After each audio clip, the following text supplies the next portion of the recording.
Hi, everyone. Today here with us is Bradley Tusk, American businessman, venture capitalist, philanthropist, writer, as well as former deputy governor of Illinois and first political advisor for Uber.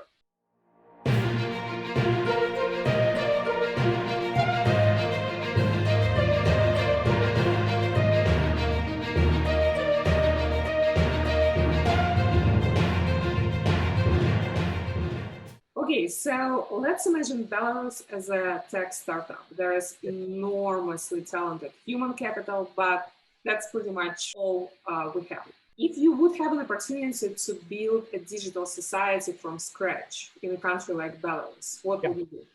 So it's an interesting question. There's two different ways to approach it, right? So without making this too complicated, the first way would be digital citizenship, which would be similar to what Estonia has done very well. And that's a question of giving every person in Belarus the opportunity, giving them, first of all, access to the internet, the technology they need, the broadband they need, and then linking their identification and all the services they need from government to the blockchain, where they can very easily, with their fingerprint or whatever it is, get whatever they need. That's one answer. The other answer would be, what would it take to spur a lot of venture capital investment in a place like Belarus?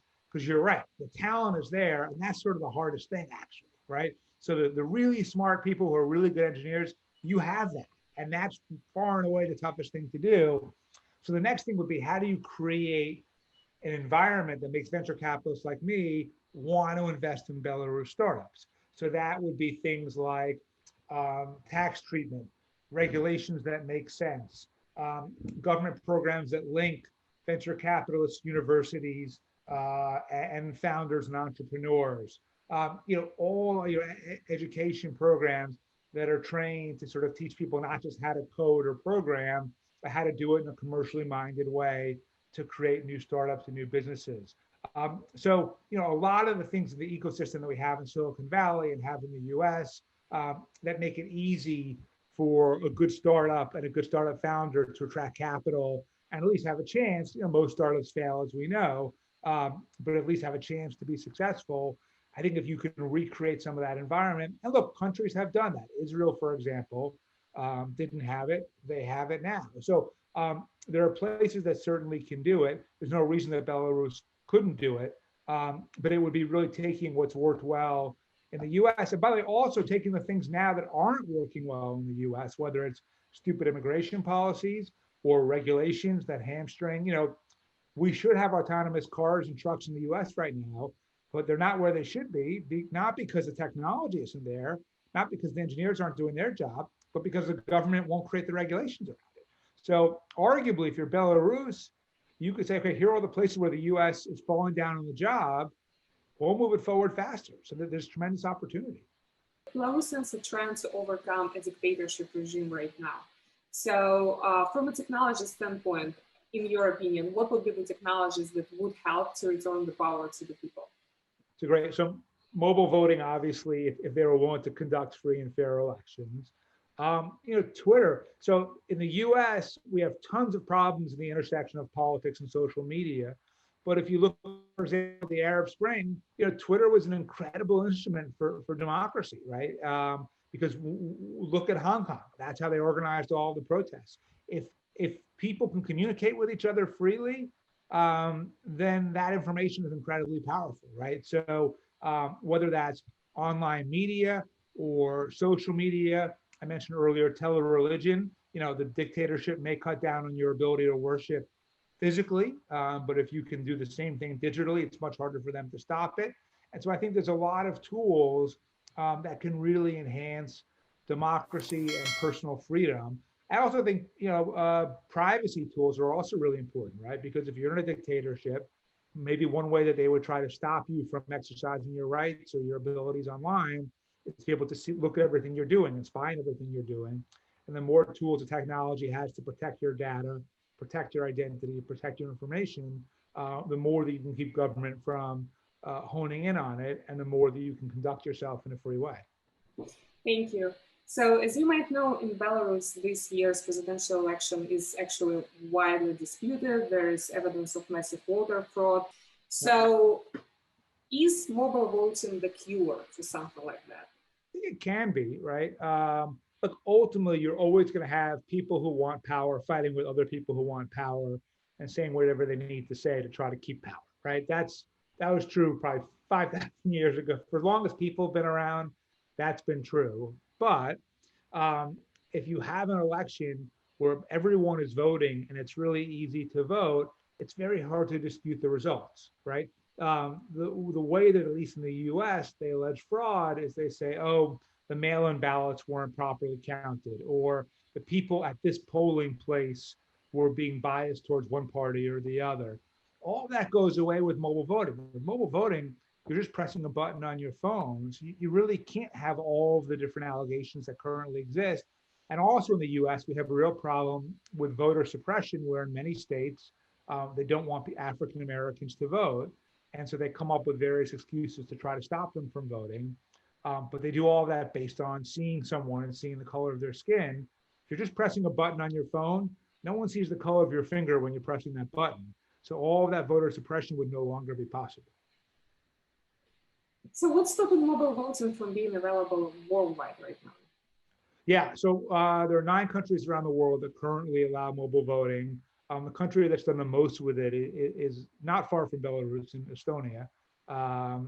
They have an incredible system where their entire society is organized over the blockchain. Everyone has a digital identity. Everyone can perform every kind of government service and function on their phone digitally. And their turnout went from 2% to 47% once they instituted mobile voting. So it's up by like 2,500%. So if the US went up 2,500%, that would mean every single person in this country were voting in every single election. So there are clearly good models to do it. There's technology that's already been developed. So we've now actually, we're up to elections in 18 different jurisdictions around the US, and they've all gone well. They've all been independently audited by the National Cybersecurity Center, all come back clean. Turnout on average has more than doubled. So we know it works. The next phase is, how do we have technology that can accommodate millions and millions of votes online through people's phones? And so my foundation, Tusk Philanthropies, is funding the creation of this new technology. We put $10 million into a program to get incentivize people from the private sector and the nonprofit sector to work on new mobile voting technology. We have what's called an RFP process. 25 different entities applied. We'll pick someone by the end of the year, and then starting early in Q1, they'll start building out the new technology, which we will then make available free to governments all over the world.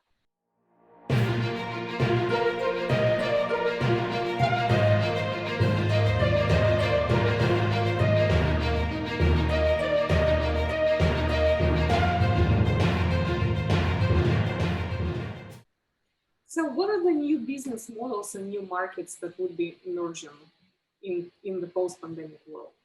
Yeah, so one would be, people have gotten used to getting goods and services in a virtual way. So that's whether it's healthcare delivered online, or whether it is, all of your entertainment, to the point where you have to question, do movie theaters really need to come back, right? Or has everyone gotten so used to Netflix that, quite frankly, the future is purely streaming and purely at home.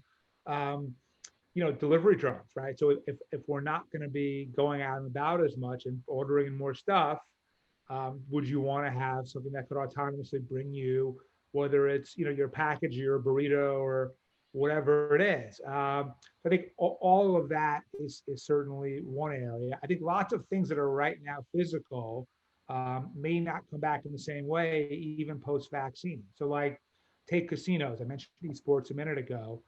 I think that places like Las Vegas will always attract a crowd because it's fun to go there. But at least in the US, you have all these small casinos that have slot machines and some other kinds of gambling.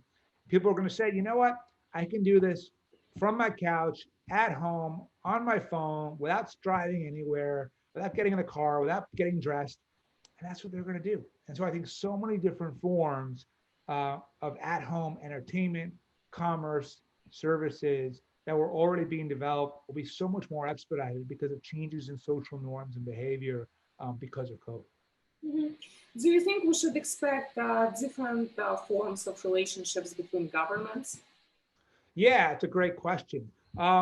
arguably, the more that government can provide services digitally, the less government you need, right? So I think you could look at it and say, rather than having all these hurdles of municipal government and county government and state government and federal government, if life becomes a lot less analog and a lot more digital, you can wipe a lot of that out. So, in the US, we waste tens of billions of dollars a year, maybe more, on just pure government bureaucracy that doesn't deliver any value to the taxpayers at all.